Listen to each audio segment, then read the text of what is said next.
The summer heat lay thick over the blackthorn plantation, the air heavy with dust and the scent of dying magnolias, the sun bleeding through gray clouds that refused to move, as if even the wind feared to stir this cursed land. And inside the grand white mansion that once hosted laughter, dances and the perfume of southern pride, silence sat like a ghost that had never left. The rooms hollow, the corridors echoing with footsteps that no longer belonged to the living. Eleanor Blackthorne sat by the nursery window, her thin fingers tracing the carved edge of the wooden cradle that had never held a child, the fabric inside still white, still clean, untouched, though years had passed since it was built, and every night she told herself she would take the cradle apart, burn it or lock it away, but every morning she found herself drawn back to it, as if the emptiness inside it whispered her name. She could hear the plantation outside, the creak of the porch swing, the slow grind of the windmill, the distant lowing of cattle. But all these sounds faded beneath the ache in her chest. She had prayed to every god she knew, begged the doctors, the priests, even the fortune-teller who lived by the swamp. But no one could change what the physician had said 2 years ago in this very room. She could never bear a child. The words had sunk into her heart like nails, and ever since that day Richard Blackthorne had changed. He had once been a man of laughter and ideas, always talking about his experiments, his studies, his dreams of progress. But after that verdict, he grew quiet. His smile became something she feared, something that never reached his eyes. He no longer came to her room at night, and when she reached for his hand at dinner, he would pull away as if her touch reminded him of failure. She told herself it was grief, that he was mourning in his own way. But as days turned into months, she began to hear the rumors from the servants, whispers that carried through the thin wooden doors, that the master spent nights in the old barn by the fields, that strange lights flickered inside when the moon was gone, and that sometimes they heard crying from within, not the cry of a man, but the sound of something small and desperate. Like a baby, Eleanor told herself they were cruel lies, meant to stir trouble. But deep down she feared they were true, because she too had seen the lights, faint and trembling, like lanterns swaying in a storm. She too had heard that sound one night when she could not sleep, the cry so soft, so real, that she pressed her hands to her chest and whispered, "No, it cannot be." She went to the window and saw the barn glowing faintly in the distance, a single door slightly ajar, the fields around it dark as ink, the moon hiding behind a veil of clouds, and for the first time, she felt the plantation watching her back as though every tree, every patch of soil knew something she did not. In the morning, she asked her husband what he was doing there, her voice trembling, but Richard smiled, that same cold smile that never reached his eyes, and said, "I am fixing what nature denied us." His tone was gentle, but there was something in it, a quiet madness, that made her step back without realizing. He touched her cheek as if to comfort her, but his fingers were cold, smelling faintly of metal and smoke, and when he left the room, she stood frozen, her reflection in the mirror behind her showing a pale woman she barely recognized. Later that day, she asked the housemaid Clara if she had seen anything strange. Clara hesitated, her eyes darting toward the window, and finally whispered, "Ma'am, you mustn't go near the barn after dark. The master don't like anyone around there, and those who peeked." She stopped, her lips trembling. "Those who peeked don't stay long after." Eleanor felt her stomach twist. She wanted to demand what that meant, but Clara hurried away, clutching her apron as if afraid of invisible hands that night.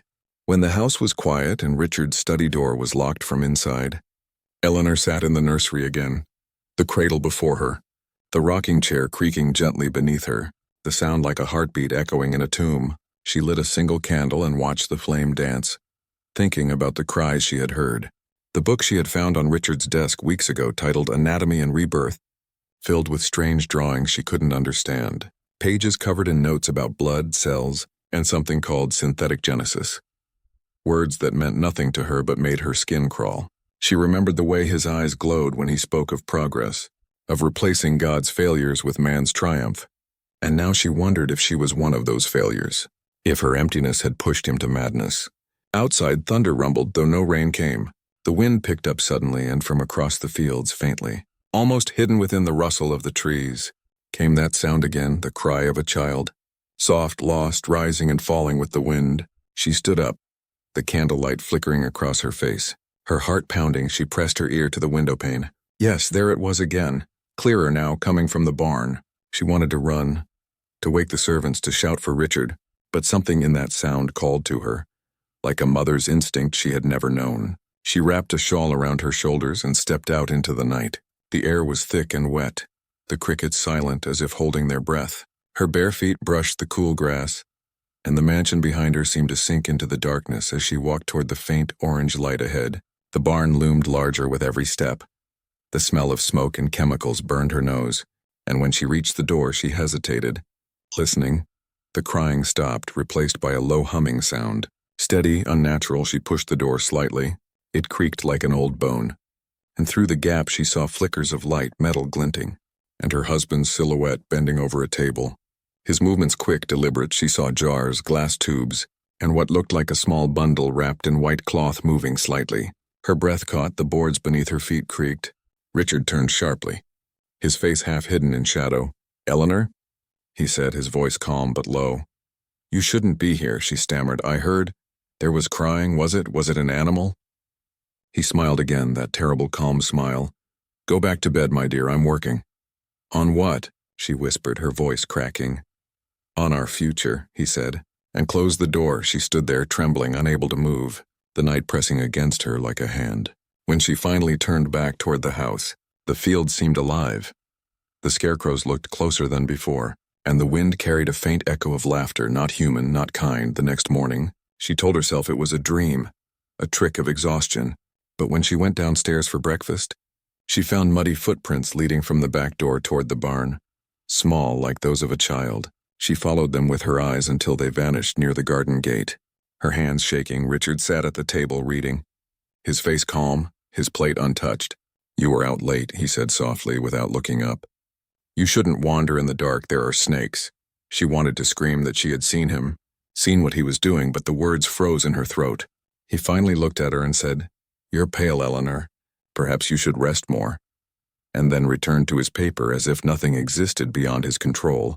Later that day, she walked to the old chapel on the edge of the plantation, where dust and cobwebs hung from the rafters. She knelt and prayed, asking for strength, for light, for anything that could explain what she felt.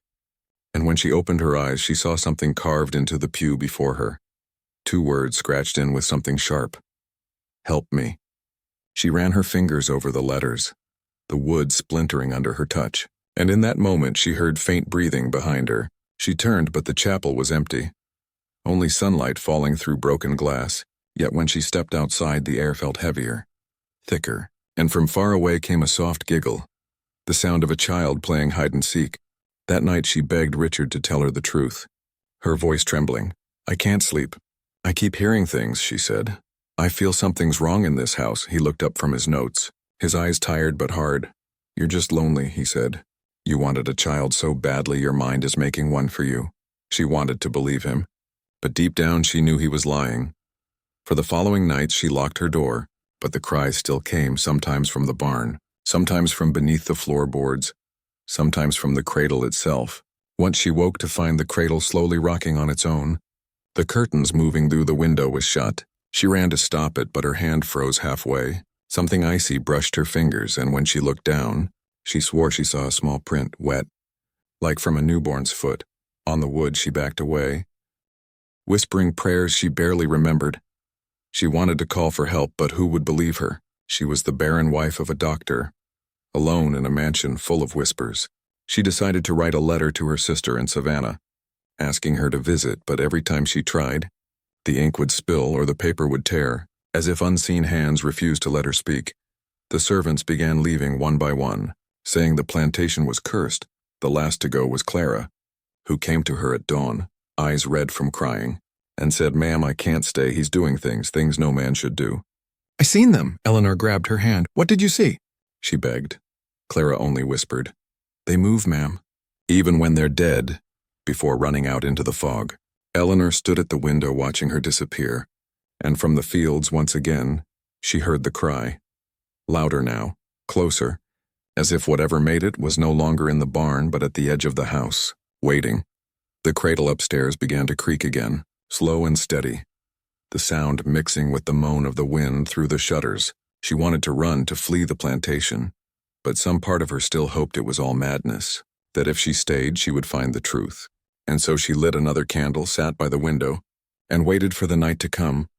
unaware that this would be the last night she would ever be alone in that room. For when midnight came and the barn lights flickered once more, she heard not one cry but two, one coming from the fields and one from inside the house, whispering her name, soft and broken, as if the cradle had learned to speak. The sun rose weak and red over the blackthorn plantation, its light thin as if afraid to touch the earth, the mist rolling across the fields like ghosts waking from sleep.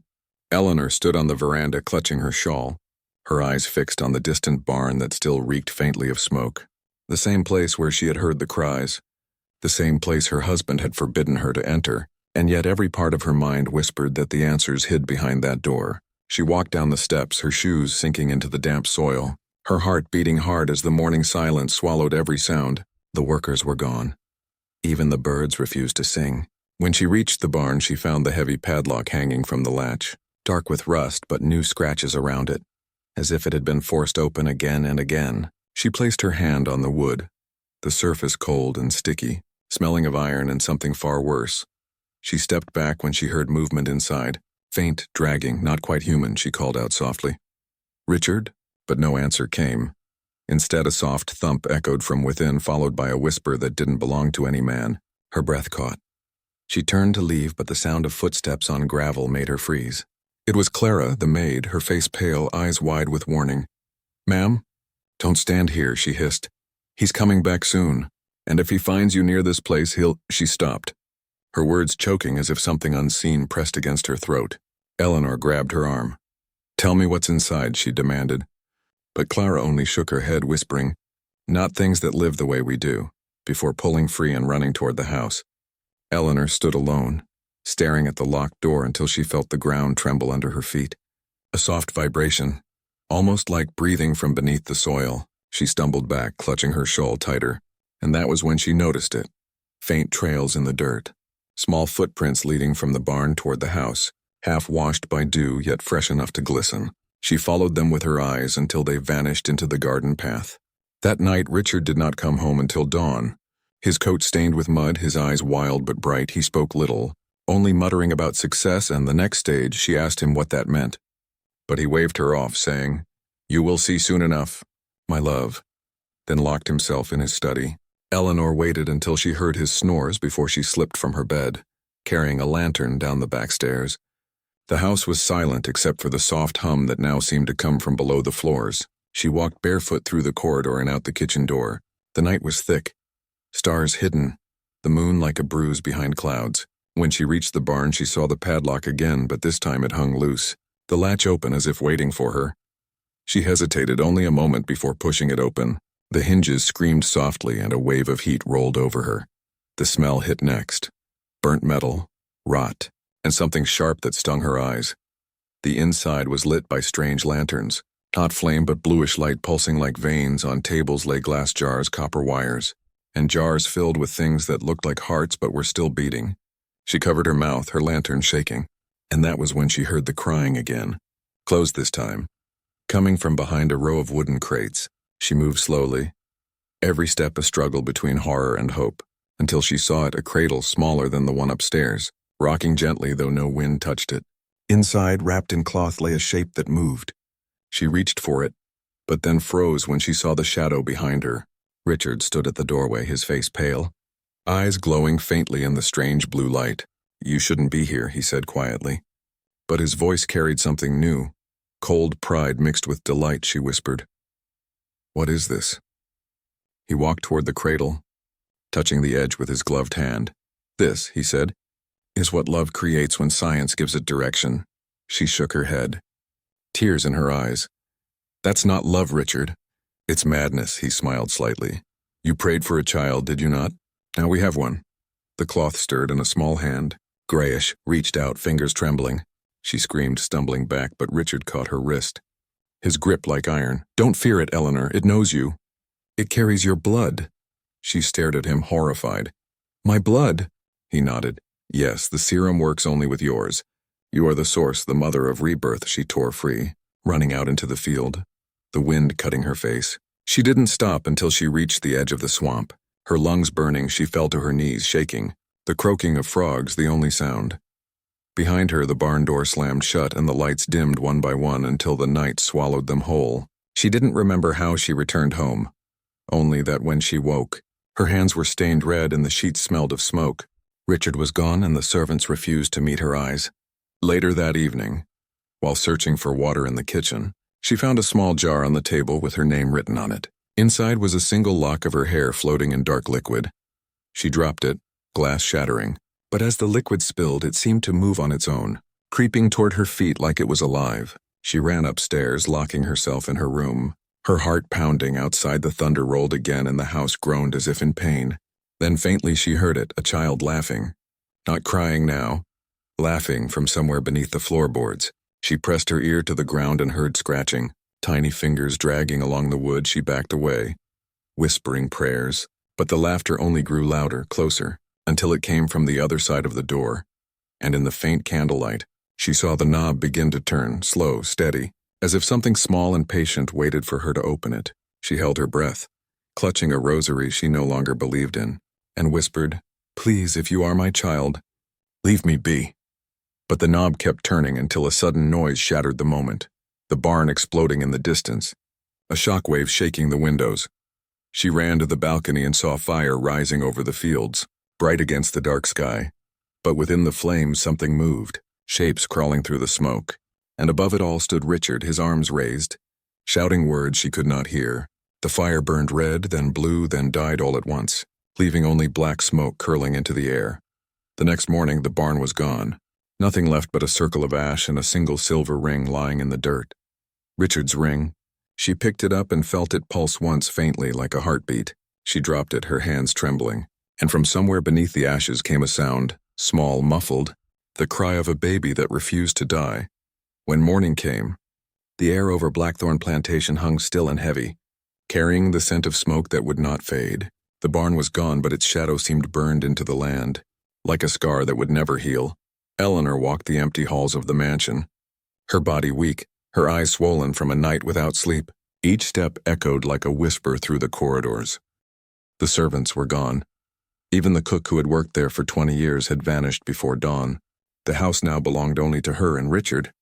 Though she had not seen him since the fire, she felt him everywhere in the stillness, in the smell of chemical smoke, in the strange hum beneath the floors that came and went like breathing. She tried to convince herself it was grief that haunted her. Not ghosts, but the air itself seemed to reject her comfort. She went into Richard's study, a room she had avoided for months.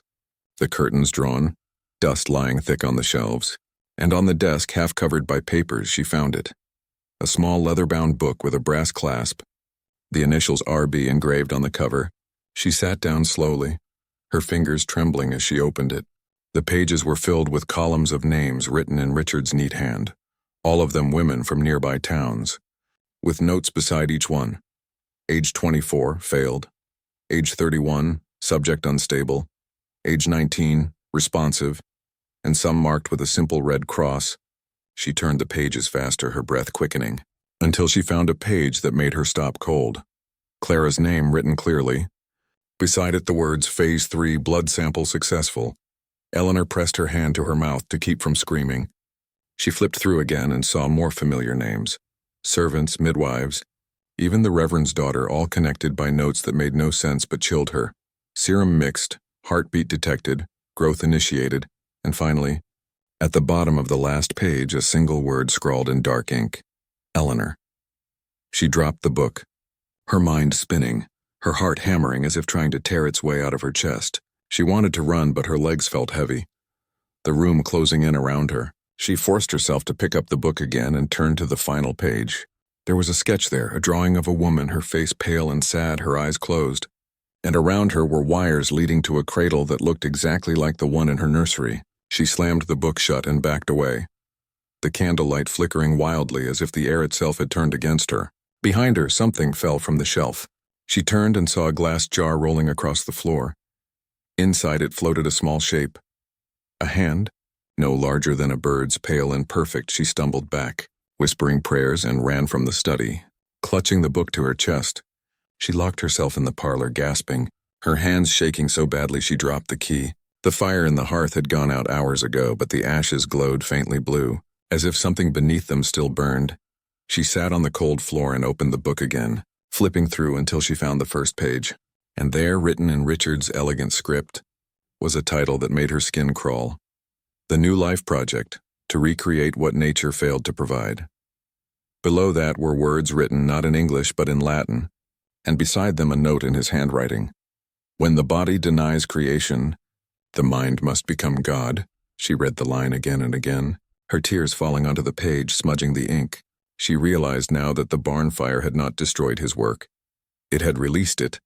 The cries she had heard were not just one child, but many. Things he had made using her blood, her essence, her suffering. She remembered the small footprints, the laughter, the voice that whispered her name, and she knew then that whatever Richard had done, it was not finished. She decided to find him, to demand answers, even if the truth killed her. She took a lantern and went down the corridor, the air thick with dust, the portraits on the wall seeming to watch her pass. She reached the basement door, the one Clara had always avoided, and heard faint dripping sounds below. She hesitated, gripping the lantern tighter, then descended, each step creaking under her weight. The smell grew stronger with every breath, a mix of iron, mold, and decay. The stone floor was damp, glistening in the dim light, and in the far corner she saw a table covered in sheets. She approached slowly, her lantern trembling. When she pulled the sheet away, she screamed. Beneath it lay bodies, or what was left of them, half-formed, twisted, their skin gray and slick, some with eyes open, others with mouths frozen mid-cry. She stumbled backward, knocking over a tray of scalpels, and from the far wall came a faint gurgling sound. She turned and saw a glass tank, taller than her, filled with green fluid. Inside floated a shape that moved slowly as if sleeping, and when the light hit it, she saw its face. It was hers, or something that looked like her. Distorted, broken, but unmistakable, her own eyes stared back at her through the glass. She dropped the lantern, the light spilling across the floor, the flames licking up the table legs. She ran up the stairs, choking on smoke and fear. When she burst into the hallway, the air seemed alive with whispers, voices she could not understand. The sound of a child crying, then laughing, echoing from every wall. She clutched the book tighter, knowing it was the key to everything, knowing Richard had written his madness inside it. She locked herself in her room, pushing furniture against the door, and sat by the window as the firelight from below danced on the ceiling. She opened the book one last time and on the inside cover saw something new, written in fresh ink, words that hadn't been there before. She knows now. The experiment continues. Her hand shook so violently she dropped it, backing away, whispering, "No, no, no." The book fell open on its own, pages turning as if an invisible wind passed through the room, and when it stopped, she saw the latest entry, today's date, her name beside it, and under it 3 words that froze her blood.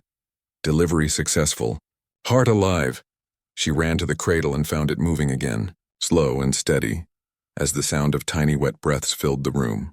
And from beneath the cloth came a voice, small and soft, saying her name like it had known it all along. Mother.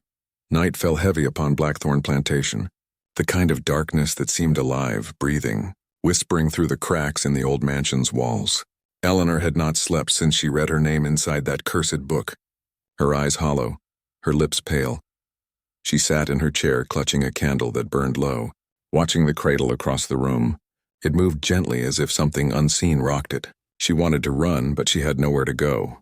The roads were long, the neighbors far, and every servant who once walked those halls had vanished.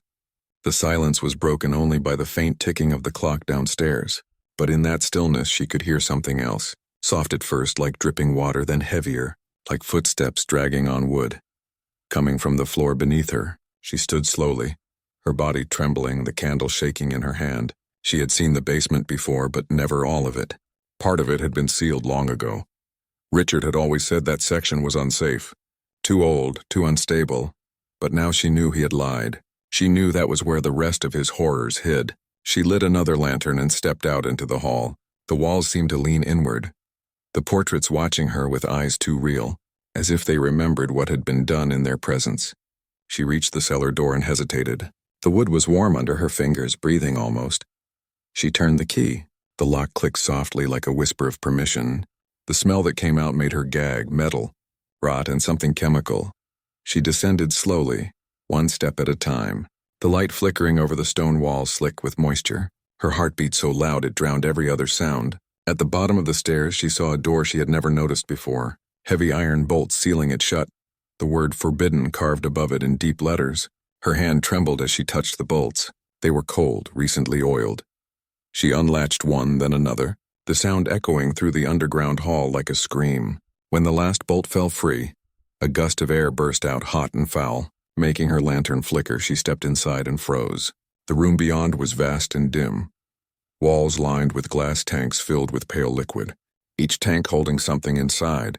Some shapes human, others not, floating like forgotten dreams. Tubes ran from them into machines that clicked and hissed. On a table in the center lay open journals, jars filled with organs that still pulsed faintly. She walked closer, her shoes sticking to the floor, and saw names carved into the glass of each tank. Clara, Martha, Helen, and one that made her fall to her knees. Eleanor. She pressed her trembling hands to the glass. Inside floated something that looked like her, but broken, its face half-formed, eyes open and staring, mouth moving silently as if trying to speak. She backed away, shaking her head, whispering, "No, no, please no." The sound of footsteps echoed behind her, slow, steady, and she knew before turning who it was. Richard stood there, his white shirt stained, his eyes glowing faintly in the lantern light. "You shouldn't have come here," he said softly. "But I suppose it was inevitable," she whispered. "What have you done?" He smiled. "I have done what God could not. I have given us life, perfect life." He walked closer, his voice calm, too calm. "You were the key, Eleanor. Your blood carries something rare, something pure. It binds flesh to spirit. Do you not see? You were chosen." She shook her head, tears falling. "You've murdered them. You've turned them into monsters." His face hardened. "No, I've freed them from the weakness of nature. Look at them. They breathe without lungs. They live without souls, and soon the world will see."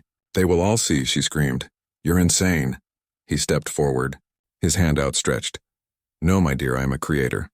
She snatched a scalpel from the table and held it before her. "Stay back," she cried, but he only smiled. "Would you kill the father of your child?" She froze. "What are you talking about?" He pointed to one of the tanks where something small moved, a tiny body floating, connected to wires and tubes, its heart beating faintly against glass. "There," he said, "our child, born of science, perfected by devotion." She dropped the scalpel, her knees weak, her voice breaking. "That thing is not human." His voice rose for the first time. "And yet it has your eyes." She turned and ran, pushing past him, her lantern swinging wildly, glass breaking around her as the tanks began to shake, the creatures inside waking, hands pressing against the glass, mouths opening in silent cries. She reached the stairs, but something grabbed her ankle. Cold and wet, pulling her down, she kicked free and climbed, the lantern falling and bursting into flames below. Richard shouted her name, but his voice was drowned by the roar of fire and the shattering of glass. She reached the top, slamming the door shut, her chest heaving, the air thick with smoke and screams rising from below. She ran through the hallway, the lights flickering, the house trembling as if alive. She stumbled into the nursery, slamming the door and pressing her back against it. From outside came pounding, first heavy fists, then smaller hands, dozens of them scratching, crying, laughing. She screamed and fell to the floor. The cradle beside her began to rock violently, the cloth inside rising and falling as if something invisible breathed beneath it. She crawled forward, shaking, pulled the cover away, and saw nothing but darkness inside, yet from within it came a whisper that froze her blood. "Mother." She stumbled back, the window behind her shattering as the storm outside raged, thunder cracking over the plantation, lightning illuminating the fields where the burned barn once stood, and in that flash she saw them. Figures moving through the ash, small, twisted, glowing faintly blue.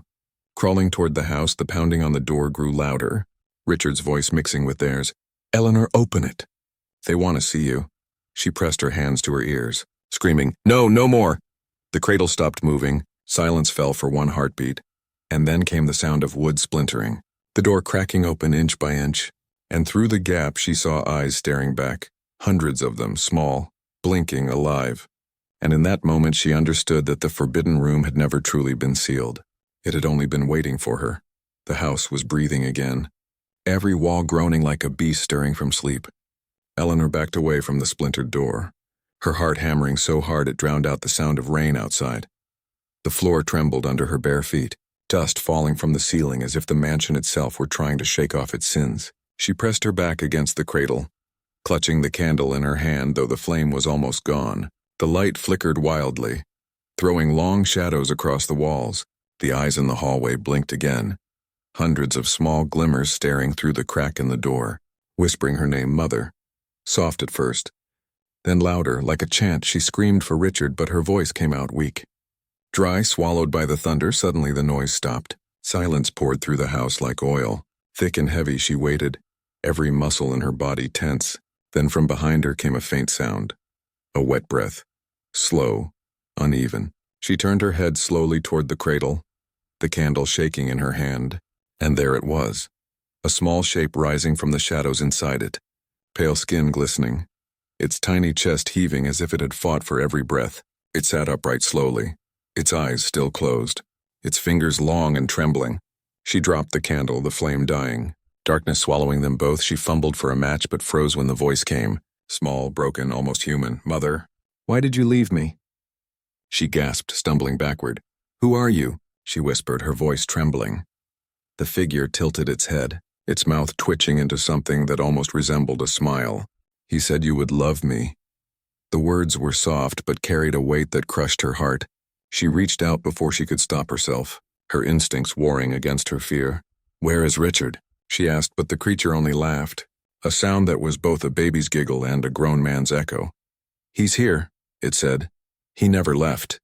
He said I should call for you when I wake. Lightning flashed outside, illuminating the room for a second, and she saw it clearly now. The child was not a child at all. Its face was hers but twisted, eyes too wide, skin too thin, veins glowing faintly blue under the surface. It reached its small hands toward her and whispered again. Mother, hold me, she screamed and stumbled into the wall, knocking over a lamp, glass shattering, oil spilling, the smell of smoke rising. She ran toward the door, but the knob turned on its own, and there stood Richard, his face wet with rain, eyes wild with triumph. You see? He shouted over the storm. It worked. It speaks. It remembers you. She shook her head, tears streaming down her cheeks. You've made a monster. But he only laughed, a sound full of madness and pride. No, I've made our family whole again.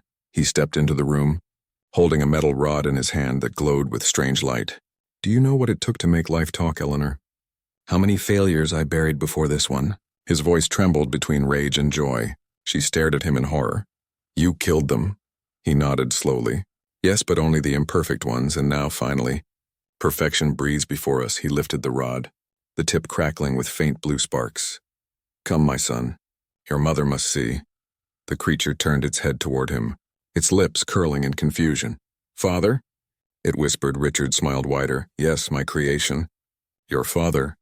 But the child's eyes narrowed, its head twitching slightly.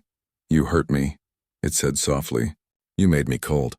Richard froze, his smile faltering. No, my boy. I gave you life. The creature tilted its head further, its voice growing louder. You made me from pain. The air seemed to pulse with the sound. The candle flame bent sideways, though no wind blew, and then it screamed. A shriek that shattered the glass windows and sent Eleanor to her knees. She covered her ears, but the sound crawled inside her skull. The cradle tipped over, the walls shook. Richard stumbled back, shouting words she couldn't hear, sparks flying from the rod in his hand. The creature lunged, moving faster than any child should, grabbing his wrist, its small fingers burning through his skin. He screamed, Eleanor, help me! But she couldn't move, paralyzed by terror. She watched as the light from the rod poured into the creature, its veins glowing brighter, its body trembling violently, until Richard fell to the floor, his skin pale, his eyes wide and lifeless. The thing turned back toward her, its small face now calm. Blood dripping from its hands, it crawled toward her, leaving dark prints on the wood. She backed into the wall, whispering prayers through tears. Please, please, don't hurt me. It stopped inches away, tilting its head. Hurt you? It said softly. No. You are me. She stared at it, shaking her head. I'm not you. Yes, it said, smiling faintly. He made me from you. I carry your heart. Lightning flashed again, and she saw the mark on its chest. A scar shaped like a circle, the same shape as her wedding ring. She screamed and ran from the room, down the hall, through the stairwell, the walls alive with whispering voices. Behind her, the creature crawled after her, its laughter echoing through the house. She reached the front door and tried to open it, but the handle burned her hand, the metal hot like fire. She turned and saw the child standing at the top of the stairs, its eyes glowing blue, its small mouth whispering words she could not understand. The floorboards beneath her feet cracked. The walls bled water, portraits melting. The house twisting as if it too obeyed the thing's will. She stumbled backward, her vision blurring, her breath ragged. When she opened her eyes again, she was in the parlor, though she did not remember walking there. The cradle was in front of her again, untouched, perfect as it had always been. And beside it lay the book open to the last page, new words appearing in the ink as she watched. The experiment has spoken. The mother will now choose. Her trembling fingers brushed the paper, the ink still wet, and she whispered, "Choose what?" The house answered her, the walls whispering in 100 voices. "Life or death," she screamed and threw the book into the fire, watching the pages curl, but the flames burned blue, cold, refusing to destroy it. And from somewhere deep below the floor came the sound of many voices calling together.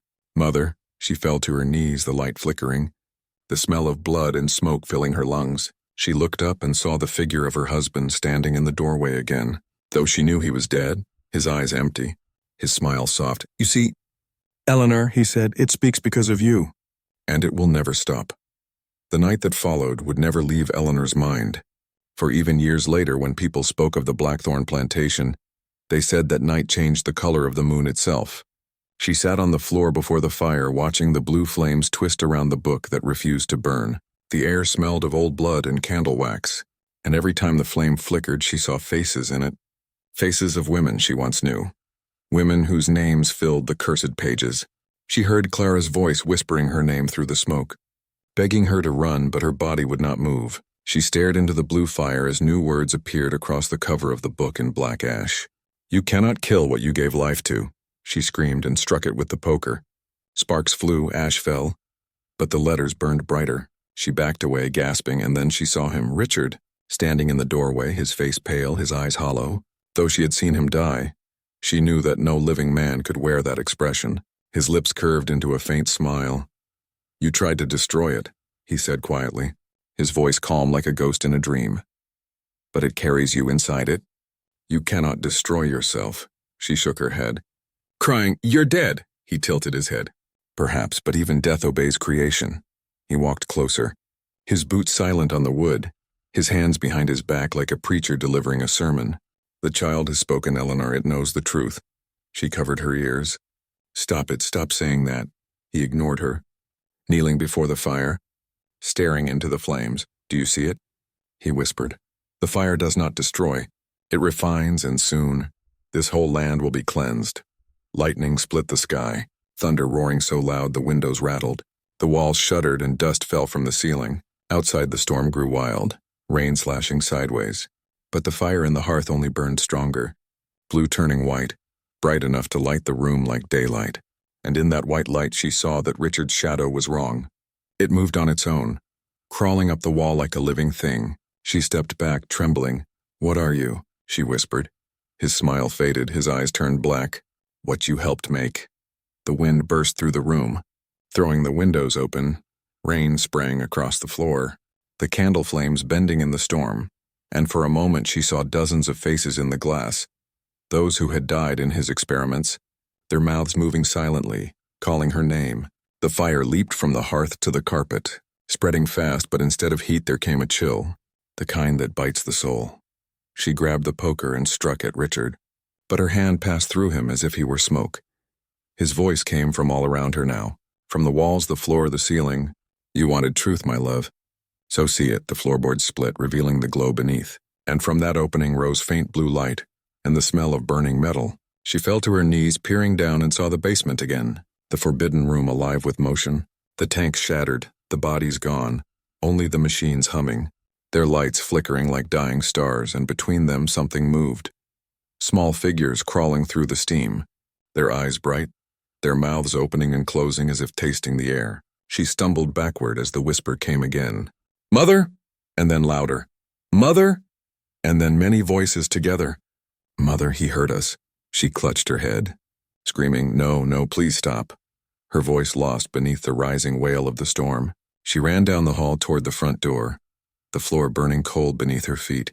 When she reached the door, she found it sealed shut, nailed from the outside. She turned and saw the portraits on the wall melting, faces dripping down the canvas like wax. each one whispering a different word. Liar, creator, murderer. She ran toward the staircase, her breath ragged, her nightgown soaked with rain and sweat. She reached the second floor and froze. The creature, the child, stood at the end of the hallway, its small body outlined by the glow of lightning. Its face half hers, half his, its eyes deep blue. It walked toward her slowly, the wood creaking under each step. Mother, it said softly. He lied to us. She trembled, unable to speak. He said you would love me. But you left me in the dark. Tears filled her eyes. I didn't know, I swear I didn't know. Its head tilted. He made me from your blood, but not your heart. He kept that for himself. She stared at it, confused. What do you mean? The child smiled faintly. Your heart, Mother. He took it when you slept, she gasped, remembering the night she woke months ago with a strange scar below her ribs. Richard had said it was from a fainting spell, from a fall, but now she knew the truth. She clutched her chest, feeling no beat, no warmth. No, she whispered. That's not possible. The child's eyes glowed brighter. He gave it to me, it said. That is why I live. That is why I speak. She stumbled back, horror choking her. Then what am I? The creature smiled sadly. You are the shell that carried me. It stepped closer. But he hurt us both, didn't he? Thunder roared, the window behind it shattered, rain flooding in. She fell to her knees. What do you want? She cried. Its face hardened. To end what he began. It raised its small hand, the light from its veins pulsing like lightning, the floor around them cracking, heat and cold twisting together, and below, the basement erupted in flame, blue fire rising through the cracks, swallowing the walls, the ceiling, the whole house screaming like a living thing. She saw Richard's form appear again through the smoke. His face twisted in rage. Stop, you fool! He shouted at the creature. You'll destroy everything. The child looked at him, its voice calm. You destroyed it first.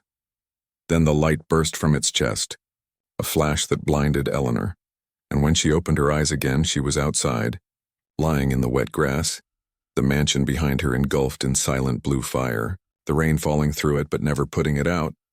She crawled backward, trembling, watching as the roof collapsed, the windows shattered, and from within the flames came hundreds of shapes rising like smoke, faces of women, children, the dead freed from the house's grip. They floated upward into the storm, vanishing one by one until only two remained. Richard and the child. Standing in the center of the fire, he reached for it, but his hands turned to ash. The child looked at Eleanor one last time and whispered, Mother, I'm sorry. Before the light consumed them both, the fire roared once more and then died, leaving only black ash and silence. The plantation was gone, and in the middle of the field where the house once stood, the ground glowed faintly blue. Pulsing like a heartbeat, Eleanor crawled closer, her hands sinking into the wet soil. She pressed her ear to the ground and heard it. A faint thump, slow and steady, the sound of a heart still beating beneath the earth. Her heart, she realized, the one he had taken, still alive. Still trapped in the soil, she screamed into the storm, her voice lost to the wind, and when dawn came, only the burned field remained and the echo of that heartbeat that refused to die. The rain had stopped, but the earth still smoked. The wind carried the smell of wet ash and burnt flesh across the dead fields where Blackthorn Plantation once stood. Eleanor lay half buried in the mud, her hair tangled with soot, her body shaking from cold and fear. She did not remember how she crawled there, only that the house had screamed when it died. 1,000 voices trapped in wood and stone released into the storm. She rose slowly, her dress torn and soaked, the sky above gray and silent, the air heavy with something that felt alive. She turned toward the blackened ruin and froze. The ground was still glowing faintly blue, and within that glow movement stirred, small at first, like hands pressing upward through the ash, then larger, shapes forming where the fire had burned brightest. She stumbled back, whispering prayers. No, no, please no. But the ground cracked open, steam hissing from beneath, and out of it crawled something that wore fire like skin, its body small at first, hunched, the shape of a child, but its eyes burned gold. Its breath a mix of smoke and sorrow. She could see through its chest, the faint light of her own heart pulsing inside it. She fell to her knees, trembling. You, she whispered. You're still alive. The creature tilted its head, its voice soft but deeper than before. Alive? I don't know the word, Mother. I burn and I breathe. Is that life? She reached toward it, but the heat forced her back. The air around it shimmered, its flesh shifting, melting, rebuilding. They say anyone who stands where Blackthorn Mansion once was can still hear it on quiet nights. The sound of a mother, searching for her heart, and a child calling for a love that never died. Years passed and the land healed, or at least pretended to. Grass grew over the ashes of Blackthorn Plantation. The barn was gone, the mansion gone. Even the road that once led there had disappeared under vines and moss. But people in the nearby town still whispered when the wind came from that direction. They said it carried the smell of smoke and something sweet. Like old perfume, they said at night when the moon was red and low, a light flickered where no house stood. And sometimes a woman's voice could be heard calling softly through the fields. My child, they said. No one who followed that sound ever came back the same. Some lost their minds, others never spoke again. The land was cursed, they said, and no one built near it. No one farmed it. The soil refused to grow anything but weeds. Yet one evening, a man named Thomas Ward, a drifter with no family, no home, decided to camp there. He had heard the stories and laughed, saying ghosts were for children. He pitched his tent near the place where the big house once stood, lit a fire, and opened a bottle of whiskey. The night was quiet, the crickets silent, the trees still, and though the fire burned bright, the shadows around him felt too thick, too alive. After an hour, he noticed something strange. The air smelled faintly of roses, though no flowers grew there. The smoke from his fire drifted straight upward without moving. And then he heard it, faint at first, a sound that could have been the wind or a woman crying far away. He froze, his heart beating fast. The sound came again, closer, clearer, soft and trembling. Help me. He stood slowly, staring into the dark. Who's there? No answer came, only silence. Then another voice, smaller, a child's whisper, Mother. The hair on his arms rose. He turned to grab his things, but the fire went out in an instant. Darkness swallowing him, he struck a match, the flame shaking. And in its light he saw footprints appearing in the dirt in front of him, small, wet, leading in a circle around his camp. His breath caught. All right, enough of this, he said loudly. But his voice sounded small, afraid. The match burned down to his fingers. He dropped it. And in that brief flash before it died, he saw something standing at the edge of the clearing, a woman in a white dress, her hair tangled and long, her skin pale as ash, her eyes black and empty. She was holding something in her arms, swaying slightly, whispering to it, Don't cry, baby. Mother's here. Thomas stumbled backward, tripping over his pack. When he looked again, she was gone. The wind picked up, whispering through the tall grass like a voice speaking his name. He turned to run, but found himself facing the ruins of an old wooden door standing alone in the middle of the field, upright, untouched by time or fire. Behind it there was only darkness. Deep and endless, the crying came from beyond it, small and weak. Mother, where are you? He reached out, trembling. Who are you? He whispered. And then the door slowly creaked open on its own, revealing a narrow staircase leading down into the earth. Faint blue light glowing below. His mind screamed to run, but his body moved forward, step by step, the smell of smoke and roses growing stronger. At the bottom he found a room round and cold. The walls black stone covered in writing, names scratched deep into the rock, hundreds of them. And in the center of the room was a cradle, perfectly white, untouched by dust. Rocking slowly, though there was no wind, he approached, drawn by something he couldn't fight. And when he looked inside, his breath froze. The cradle was empty, but beneath it the ground pulsed faintly. Like a heartbeat buried in the dirt, he crouched, reaching out. And the moment his fingers touched the soil, the heartbeat grew louder, faster, echoing through the chamber. He tried to stand, but the earth beneath him cracked. Blue light bursting from the fissures, the walls trembling, voices whispering from all around. The mother stays. The child waits, he stumbled back, shouting, Who's there? But the whispers only grew stronger. She gave her heart. Now it keeps ours beating. The cradle began to rock violently, slamming against the floor, the sound echoing like thunder. He turned to flee, but the doorway was gone, sealed by the same black stone. The blue light grew brighter until it blinded him, and then out of that light a small hand reached up through the ground. Clutching at his boot, cold and strong, he kicked free, falling to the floor, his lantern rolling away. He crawled toward it, desperate, but when he looked back, a child stood where the cradle had been. Its skin gray, its eyes glowing faintly blue. It tilted its head, watching him. You shouldn't have come, it said softly. Its voice neither boy nor girl. She's still looking for you, Thomas stammered. Who? The child smiled. The mother. The air turned icy, frost spreading across the stone, and from the shadows behind the child, a woman stepped forward. The same woman he had seen in the field, her face pale and cracked like porcelain, her lips trembling. "He brought another one," she whispered to the child. "Another lost heart," the child nodded. "He can stay with us." Thomas backed against the wall, shaking his head. No, I'm leaving." But when he turned, the doorway had vanished completely. He screamed and pounded on the stone until his hands bled. Behind him, the woman hummed that same broken lullaby. The sound soft and endless, the child began to cry, and the light dimmed until nothing remained but darkness and that small sound, echoing forever beneath the earth. Years later, travelers passing the field said on certain nights you could see faint blue light glowing beneath the ground, and if you listened closely you could hear the echo of a heartbeat and the distant voice of a woman whispering to her child, "Sleep, my love, mother is near." They say that's the curse of Blackthorn Plantation, the land that remembers, the heart that never stopped beating, and the child that waits, always waiting, for the mother who will never rest. "Half human, half something else, what have I done?" she whispered. And the thing answered, "You loved."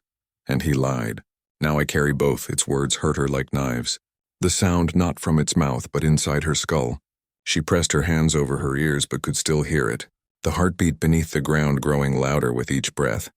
The creature looked back toward the ruins, where two shapes still flickered within the flames. Richard's shadow and something darker clinging to it. Whispering in a tongue that wasn't meant for this world. "He's not gone," it said. "He lives in the fire. He wants me back." She shook her head, crying, "No, you must leave it."